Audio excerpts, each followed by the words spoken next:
সিলেট বিভাগের বিভিন্ন স্থানে বসবাসরত মণিপুরী সম্প্রদায়ের নিজস্ব ভাষার নামও মণিপুরী।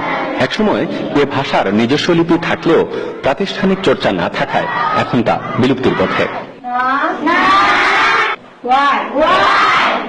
আসার কথা মণিপুরী ভাষা গবেষণা ও উন্নয়ন সংস্থা নামের একটি সংগঠন এই সম্প্রদায়ের শিশুদের জন্য সিলেট ও মৌলভীবাজারে চালু করেছে 5টি স্কুল, যেখানে প্রাথমিক শিক্ষা কার্যক্রমের বাইরে সপ্তাহে 6 দিন গ্রীষ্মকালে সকাল আর শীতকালে বিকেলবেলা মণিপুরী শিশুদের শেখানো হয় তাদের মাতৃভাষা।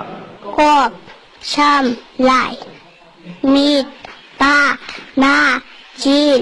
স্কুলে গেলে বাংলা ভাষার কথা বলে, আর এখানে আসলে এই মণিপুরি ভাষার কথা বলে। মণিপুরি বইয়ের মানে বর্ণমালা, যেমন ধরো আমরা যেমন ধরো বাংলা বইয়ে, যেমন ধরো আমাদের বাংলা বইয়ে ও আ যেমন ধরো শেখানো হয় ব্যঞ্জন বর্ণ স্বরবর্ণ, তেমন আমাদের ভাষার এরকম মপি বলে আমাদের শেখানো হয়।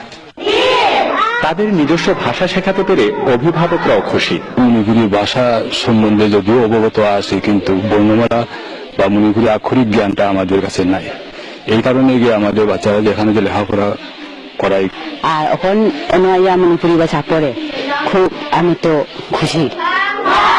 উদ্যোক্তাদের অভিমত, সরকারের সহযোগিতা ছাড়া কেবলমাত্র ব্যক্তি বা সংগঠনের মাধ্যমে ভাষা সংরক্ষণ সম্ভব নয়। এখন পর্যন্ত সরকার থেকে কোনো কিছু পাইনি। প্রাথমিক শিক্ষার এটা তো জাতীয় শিক্ষা, এটা তো এখানে বাংলা করা হয়, আমাদের মণিপুরি ভাষার এখানে কিছুই করা হয় না। তো ওইসব ধরনের স্কুল করলে আমাদের ভাষা সম্পর্কে জানার জন্য বাচ্চাদের জন্য অনেক কিছু উপকার হবে। বেসরকারি সংস্থার হিসেব অনুযায়ী সিলেট বিভাগে 25,000-এরও অধিক মণিপুরীর বসবাস।